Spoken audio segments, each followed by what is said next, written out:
Now we're going to find the domain and range of quadratic functions. So let's first review. Do you all remember what domain and range are? Domain is all of the x values that are in our function, and range is all of the y values that are in a function. Now, unless a specific domain is given to you in a problem, you can assume that for every quadratic function, that the domain is all real numbers. And that's because if you think about our parabola, the parabola goes on forever and ever and ever. So eventually it'll keep getting wider and wider and wider until it can cover all of the numbers that are on the x-axis. And that is why the domain of a quadratic function is usually all real numbers. For the range, you would have to actually look at the parabola. Look at the vertex, and that'll help you with the range.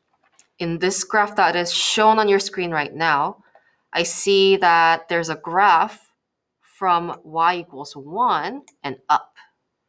So that means the range of all our values is y values that are 1 or greater.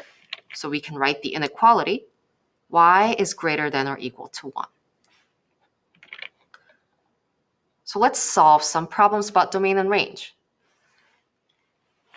Again, with domain, our parabola just gets wider and wider and wider for an infinite number of times. So it's going to cover all of the values on our x-axis. So domain can be all real numbers. For the range of this function on number 4, I see that there is a parabola starting from -3 and down. So all values that are less than -3 or -3 will be a part of this function. So y is less than or equal to -3 is the range. Let's try number 5 and 6 as well. We know for domain it's going to be all real values, all real numbers. All real numbers. So domain is usually pretty easy when it comes to quadratic functions. For range, we need to get a little more specific. I see on number 5, the vertex is on -4, and then the graph opens up for all the values above -4.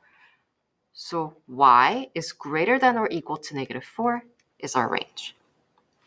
For number 6, I see that the graph starts from y equals 3 and then moves downwards. So all values that are 3 or smaller. So y is less than or equal to 3 is the range for number 6.